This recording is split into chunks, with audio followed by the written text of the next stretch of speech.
Boa noite a todas as convidadas. Queria agradecer de antemão o convite. Vou procurar sintetizar as informações que eu julguei mais importantes dentro dessa discussão tão interessante, que é o planejamento, né, das férias, enfim. Então, algumas dicas primeiro, né? Nós temos uma gama enorme de perfis de turistas. Então, a primeira coisa que nós precisamos definir é em que perfil nós nos enquadramos. E dentro desse perfil, então, nós temos uma série de características que vão, obviamente, nos definir como parte desse nicho, né, desse segmento. Então, que perguntas vão nortear o nosso planejamento? Qual é o caminho que nós queremos percorrer? Por exemplo, eu vou querer acionar uma agência de viagem para ter todo o acompanhamento, assessoria e mesmo a segurança que contratar esse determinado tipo de serviço me dá. Aqui eu só estou lançando as provocações, então não tem nada definido, né? Então, a agência de viagem é o meu caminho. Eu quero fazer um mochilão. Quero viver emoções, porque um pouco quem decide optar por esse tipo de caminho sabe que vai enfrentar muitos percalços, mas ainda assim, por saber que é o seu perfil, abraça, né, as aventuras. Vou fazer o caminho de me hospedar na casa de algum parente, de algum amigo que já reside no local e às vezes até já tem dupla cidadania ou, enfim, tem o visto permanente, né? Uma série de situações. Então, eu dei 3 formas de fazer esse planejamento, partindo, né, desses 3 caminhos. Então, cada um tem que ver em quais desses se encaixa. Vantagens da agência de viagem. Qualquer infortúnio de sabor, existe a possibilidade de recorrer aos profissionais que estão aptos para atender essas demandas.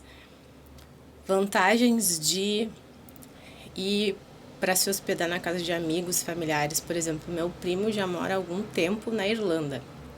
Eu ainda não fui para lá, mas os parentes que foram, os meus primos e a minha tia, ficam sempre na casa. Falando um pouco sobre o contexto econômico atual. Nós estamos vindo de uma grande recessão, o setor turístico, o trade turístico, né, o comércio turístico, foi um dos mais afetados porque ele mobiliza uma série de bens e serviços.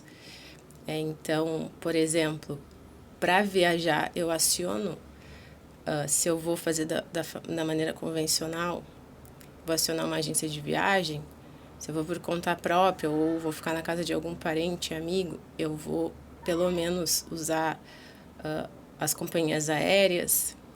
No local, provavelmente o setor de informações turísticas, né, para conhecer o que tem disponível, eu vou me deliciar, né, na parte de gastronomia, que também inclui o trade turístico, alimentos e bebidas, enfim, né, os restaurantes, bares e restaurantes.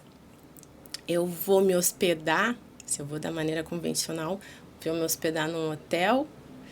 Eu vou por um Airbnb da vida, que está, abrindo um parênteses, né, uma das maiores tendências dos últimos anos e com certeza veio para ficar. Inclusive, eu já usei esse serviço algumas vezes e super recomendo para quem tem esse perfil, que gosta de cozinhar, de ter uma estrutura de casa quando viaja. Então, é importante nós avaliarmos, né, todo esse trade que ficou em suspenso por conta da Covid-19. Então, nós ainda estamos gradativamente recuperando e vão ser necessários muitos esforços para isso. Já tem pesquisas falando que houve um acréscimo em 2022, no segundo semestre da FEComércio de São Paulo, né, pesquisas da FEComércio, onde o turismo cresceu mais de 56%, mas nós temos que entender que esse comparativo foi feito com 2021, que foi um ano ainda de pandemia. Então, porque senão a gente fica, meu Deus, como cresceu. E que de fato cresceu comparado com essa realidade que nós vínhamos vivenciando. E evidentemente que existe aí mais pesquisas, né? Daí falando sobre 2023.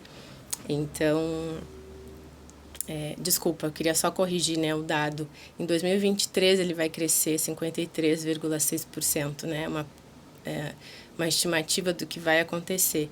Na verdade, no terceiro trimestre de 2022 ele cresceu 76%. Desculpa